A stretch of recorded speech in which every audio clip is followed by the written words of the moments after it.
This week my church is hosting a night of worship. I've covered actually the night of worship before. I'll link below where you can see that video where we talked about kind of how to pull off a night of worship at your church. But this week Fuller is playing keys, and he has got like the ultimate keys rig for praise and worship. So we're going to show it to you today and show you how you can pull it off in your church as well. Let's check it out. Fuller, are you playing this thing too? No. Or is this all Ray? That's Ray, man. We leave that to the professionals. That's right. This is Fuller's station for the night of worship. Welcome to my station. Which is happening tomorrow evening. So yes, you guys are practicing. You rehearsed last night. You're going to rehearse, not last night, yesterday. Yeah, yesterday. Yeah. And then you're going to rehearse today. But we're going to tell you everything that Fuller is running and how you can do it in your church. So we've got a pretty basic keyboard setup as far as hardware. We've got the Arturia Keylab 88 that gives you full 88 keys and lots of faders, lots of encoders, lots of pads to trigger stuff in MainStage, which is great. Controls your sounds. I'm kind of from the philosophy of whenever I do a worship night, I don't like bouncing through a ton of patches. So what I do is I create a layer of all of the sounds I'm going to use. So we're doing, I think, 10 songs. And so what I did is I listened to all the songs and I just basically distilled all of those songs down to about 8 different sounds. And then so what I can do throughout the night is I can just, with these faders, bring in the patches that I want without having to change a bunch of things. you mentioned the Keylab 88 by Arturia, is that right? Yeah, Arturia. Mm-hmm. And you mentioned MainStage. So are you using any of the sounds from the keyboard itself? No, the keyboard is just a controller. Yeah, so any MIDI controller will work. Yeah. This is which I don't can go use ultra cheap. Yeah, I don't use any expensive. sounds from keyboards because they change so much. Mm-hmm. So the great thing about the controller is it updates as your software updates. So you can update your sounds to be the most modern, and you don't have to replace your MIDI controller. So what I love about this MIDI controller is it gives you tons of things to control MainStage with. So you have a lot of faders. Yeah, so you've got tons of faders that you can assign, encoders, pads, they're working that you lights can trigger too. and stuff. So it gives you a ton of flexibility. Okay, so you've got the keyboard. Got the that keyboard. Is a piece of hardware. You have a laptop. We have a laptop. So this is a MacBook Pro with 16 gigs of RAM, which is about the minimum to run what I'm doing here. I've got MainStage set up. I'm still tweaking some patches here and stuff, but when you put it in performance mode, you'll see the typical MainStage setup. And then are you using any plugins besides what you get in MainStage? For reverbs and delays, I'm using all of the MainStage in-house plugins to preserve RAM, and then I'm using the Valhalla Shimmer for a couple patches, which is a great, super cheap plugin, which is really one of the only reverbs you need. I'm using a lot of third-party sounds, so I'm using a lot of Omnisphere stuff for pads. I'm using Keyscape for Rhodes, and so we have a grand piano player, so I'm not doing any piano patches tonight. So I've got a Rhodes that gives a nice warm layer underneath, some synth patches, some LFO stuff, and some arpeggiators as well. So you mentioned Omnisphere and Keyscape. Both of those are VSTs, virtual instruments by Spectrasonics. Yes. Some of the best in the business. The best in the business. Not cheap though. If I do say so myself. Yeah. Both of those are going to run you about $500 a piece, right? Yeah, I think they're $395 or $495. Yeah, it's an investment, but it's a great investment. So here's the question for the good people of YouTube on a budget. Mm-hmm. You can do this stuff with the stock Logic sounds. Yes. Or the stock MainStage sounds. Yeah, and I've done that before. Good. Yeah, so you could build, so I built a patch of 8 layers, and so all of those sounds could be used with MainStage. I could get by probably with the MainStage Rhodes. It's just for a night like tonight. The Logic sounds are getting better. The Logic sounds are good too. Yeah. I know Omnisphere really well. I know the exact sounds that I want, and there's a pristine quality that comes with it. You by all means don't have to do it. So if all you have is MainStage, you can actually, and I have built this patch in MainStage using just MainStage sounds as well. I think what you can take away from this is you can get by, MainStage is like $30. Yeah, it's great. And you get everything. Yeah. And so you can get by with the sounds in MainStage, it will sound great. But if you want to go up to the next level, there are some really good some high quality virtual stuff instruments out there. And there's some high quality Spectrasonics stuff is very good. Omnisphere, Absolutely. Keyscape, yeah, it's awesome. Yeah, you can't beat it. So the Arturia MIDI controller tells MainStage what to play, but then you got to figure out how you're getting the audio from the computer to the house PA system. And so what I have, you know, some people, you can use the headphone jack, but you get a lot of the electric buzz and hum, so it's not always a clean signal. So I highly suggest a breakout box. And so I'm using the Apollo Aero.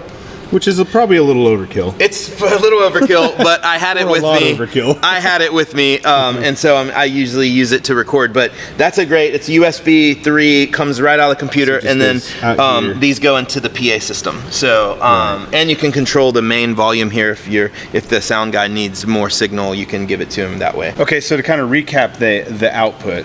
What you mentioned, you can go out of the headphone out. You can, yeah. In a budget scenario, you could do that. Yeah, right? You can, yeah. And so what do you need? You need just a headphone adapter that goes to the either XLR or quarter inch. 1/8 inch or 3.5 8-inch headphone adapter. Stereo. Yep. Into quarter inch left and right. Yep. Which that's just a cheap cable you can buy from Amazon. You can get that at Best Buy. Yeah. Yeah, but if you want to go up to the next level of quality, any audio interface is going to work. Yes. So you're using a UAD Aero, which is pretty high end. Yeah. But you can buy, I mean, like a Presonus or an M Audio, or you can get something for $100. I think Behringer Focusrite makes an audio breakout box for like $30 or $40. Yeah, there's a lot of cheap options. So for like $100 ish or less, you can get output that's going to be cleaner, higher quality than your headphone out. Yeah. But the headphone out will work. Headphone out will work. You might get some buzz or hum, which is you can't get rid of. So like I said, I have 8 patches. If you look at MainStage, there's 8 faders here. And so each one of these faders is controlled by here, and I can control how much of that sound I want. So each one of these faders represents a different sound. For example, this first fader is the Rhodes. So if I turn all of these down, all you're going to hear is the Rhodes.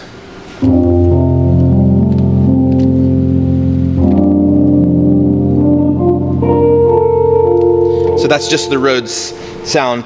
But I am cheating a little bit because I'm running this through the Valhalla Shimmer. And so I can control how much shimmer I want from here. And so this button, this fader here determines the shimmer. So if I want it really dry, here it is dry. But if I want shimmer in there, I can just bring this up and you'll hear it. It's kind of hard to hear in the room. A little bit hard to hear, but you can hear the trail there. So that kind of almost adds like a pad layer under there. Yeah. My next 2 patches are pads. So if I want this Rhodes with pads on there, here's my first pad.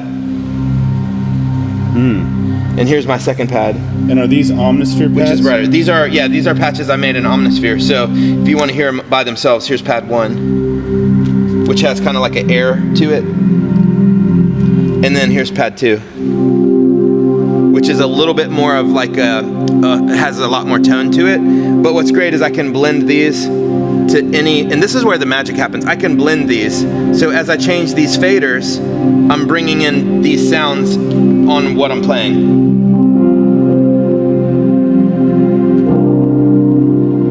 So you can start to get some pretty big sounds. And then I've got here, this third patch is a orchestral string patch.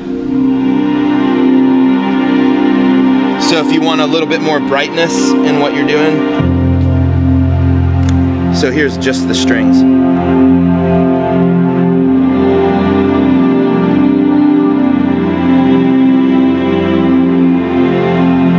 So that's a pretty big epic sound. It also has shimmer on it. I can hear that now. And then here's my secret sauce patch. This is my dance synth. So whenever you're playing a song and you just feel like the chorus needs a little something extra, that's what this is. So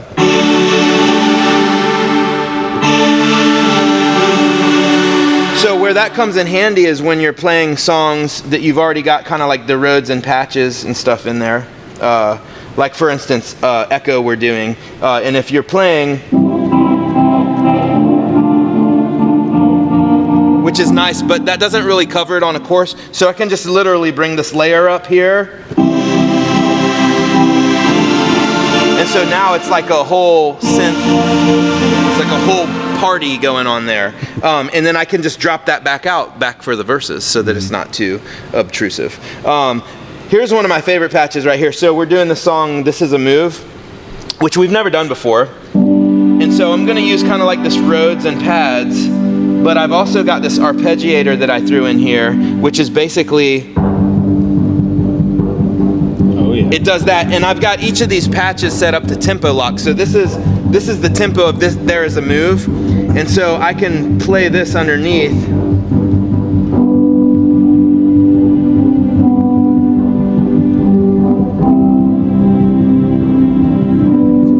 So are you switching patches between every song? No. Well, my patches are all going to be some combination of these 8 sounds. Okay. And so when I go to a new patch, it's adjusting these layers for me. So for example, you're setting it up per song. Yeah. So you're playing the keys the same way I play electric guitar, because I set up patches per song, and then I have scenes or snapshots per. Birds of a feather. I'd say that it's the mark of a highly intelligent person. Hey, you know what? Or a person who wants to work less and sound better. Birds of a feather flock together. That's right. If it works, if it ain't broke, don't fix it. That's right. Keyboard is not my first instrument, so I want to be able to focus on playing, and I don't want to have to worry about sounds and patches. So if I can create something that makes it really easy so I don't have to think about it too much, that's going to allow me to focus more on what I'm actually playing. And then the sounds will do a lot of the work for me, which is great. So here's an example. We're doing the song Echo, which Brian just did a tutorial video for, a playthrough video. And so for this, I'm using a layer of these plucked sounds with a bunch of delay, so I can basically do that main riff. You hear the delay. But then as the song progresses, I can come in with this synth when it's my mind says I'm not good enough. So it adds a little bit more of a layer so that by the time we get to the chorus, it's all blown out.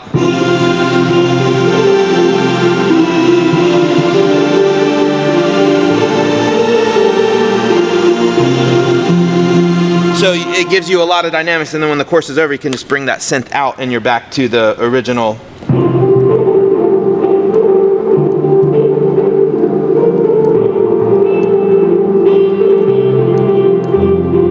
So it gives you a lot of, so I'm not changing any patches, I'm just literally writing up this.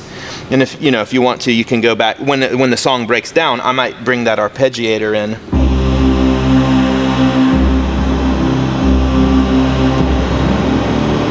Can't hear too much with the layer sound, but you kind of get the idea. So basically you're working with all of these different sounds all at the same time. If you want some more strings, you can bring that up. There might be parts of the song where I'll bring the plucky sound out and I'll just be playing chords on this. There's the arpeggio. Playing chords with the pads. But then when it comes back in,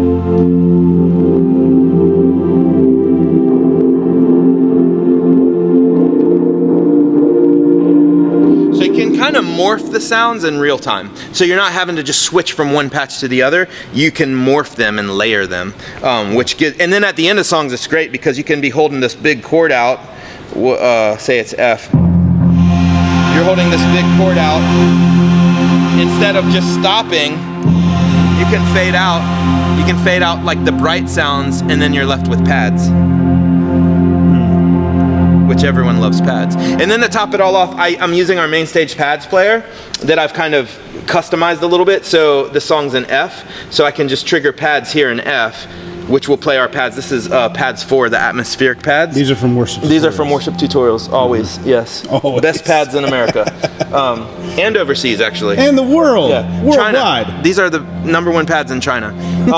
And then I've got my transparency knob here, which this is a feature that I developed trial and error, but I can roll off the low end here of the pads. So if I want just that high shimmer on top, it's all right there. That feature is awesome, by the way. Yeah. So now,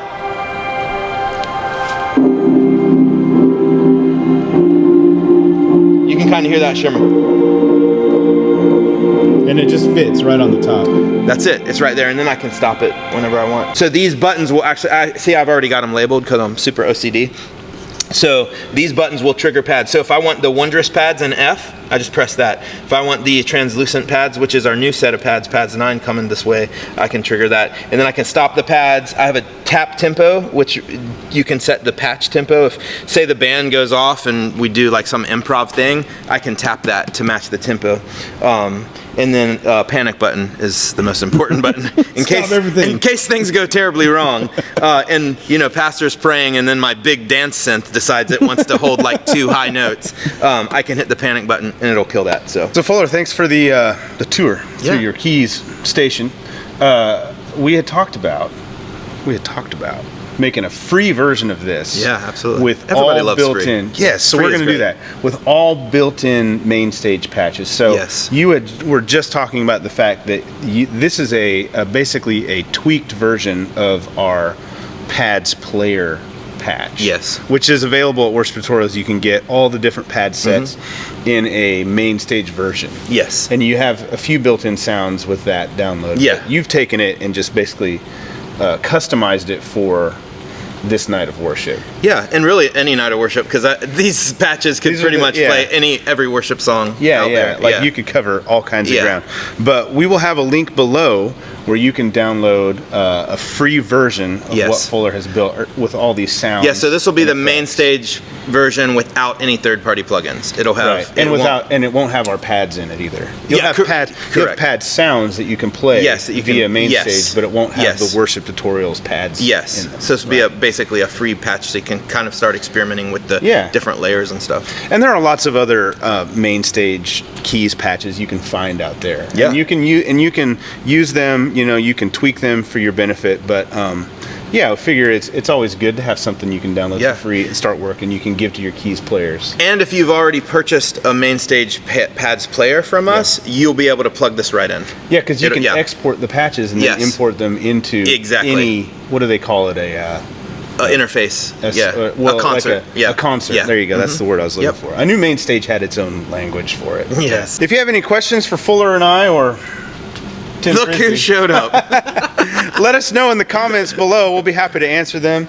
By the way, Tim is just a crazy awesome keys player. Hi. What are you doing for this night of worship, Tim? I'm actually going to be singing most of the time, but then I will be playing during one of our acapellas. Yeah, so if you have any questions for Fuller or Tim or myself about this keys rig, first of all, I'm going to tell you I don't know, because it's not my domain. But maybe Fuller can hop in the comments. But you know a guy that knows, and let you know. Yeah. Thanks for showing us, Fuller. You're welcome. Thanks for being here. If you like this video, subscribe to Worship Tutorials here on YouTube and hit that little bell icon, and that will tell YouTube to tell you when we upload new content, which is always nice. Thanks for watching. See you next time.